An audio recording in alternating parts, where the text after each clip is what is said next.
Gubernur Bank Indonesia Peri Warjio mengatakan kenaikan suku bunga acuan BI 7 Days Reverse Repo Rate kemungkinan baru akan terjadi pada akhir tahun 2022.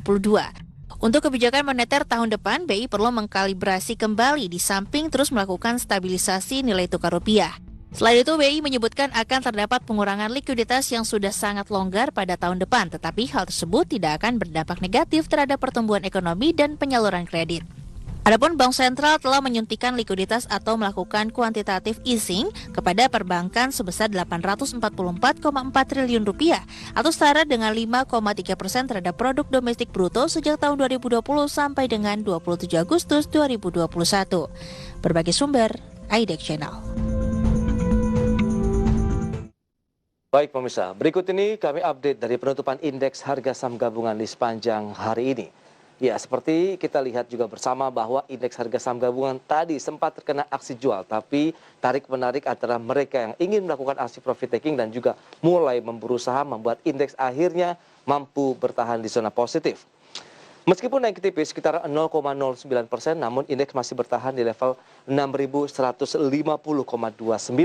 Level tertinggi yang sempat disentuh adalah di 6158, sementara level terendah di 6117. Baik, selanjutnya dari sisi nilai transaksi perdagangan juga sudah di atas rata-rata harian, double digit kembali 12,69 triliun rupiah dengan jumlah saham yang melemah 243 saham berbanding dengan saham yang mengalami penguatan 271 saham. Sementara 131 saham lainnya tidak bergerak. Kembali kami update terkait dengan indeks performance. Dalam satu pekan masih positif 1%, kemudian satu bulan menguat 1,32% dan year to date-nya naik 2,86%. Adapun nilai transaksi kalau kita lihat tadi secara keseluruhan sekarang investor asing yang nampaknya juga masih terus melakukan aksi beli mencapai 629,57 miliar rupiah untuk regular marketnya. Nah, sekarang kita akan lihat bagaimana dengan pergerakan beberapa indeks lainnya yang ada di Bursa Efek Indonesia. Bisa Anda saksikan di layar televisi Anda. MNC 36 hari ini pemirsa positif 0,05% di level 292,55, disusul Jakarta Islamic Index yang tertekan 0,09% di level 542,36. Adapun LQ45 hari ini bergerak positif 0,06% di level 867,437. Ya, lanjut ke pergerakan sektoral. Ini adalah sektor-sektor yang masih membuat indeks menghijau. Ada sektor teknologi dengan kenaikan 1,67%, disusul barang baku 1,01%. Adapun transportasi dan logistik hari ini tertekan 1,09% dan konsumer primer, kita lihat konsumsi primernya minus 0,63%. Lanjut kita akan lihat saham-saham apa saja yang diburu para investor hari ini.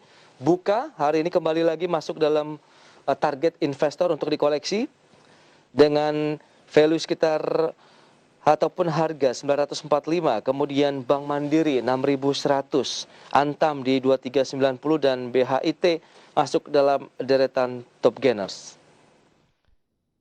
Lanjut kita akan lihat pergerakan top losers. Ini yang sudah mulai dilepas lagi-lagi sektor perbankan yang sempat tadi membuat indeks memerah. BBCA melemah, kemudian Bank BRI, BBYB dan Arto. Itu dia saham-saham yang masuk dalam deretan top losers. Ya, selanjutnya kita akan update bagaimana dengan pergerakan bursa di wilayah Asia, di mana indeks Nikkei di Jepang menguat sekitar 1,08% di level 28.089,54.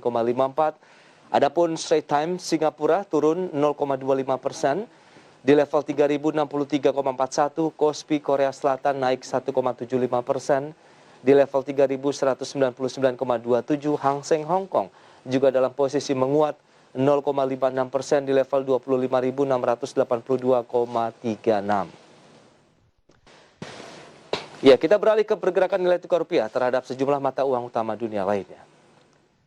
Ya, rupiah terhadap dolar di level 14.334 rupiah, kemudian euro 16.962 rupiah, kemudian pound sterling 19.779 rupiah, dan yen Jepang 130,52 rupiah.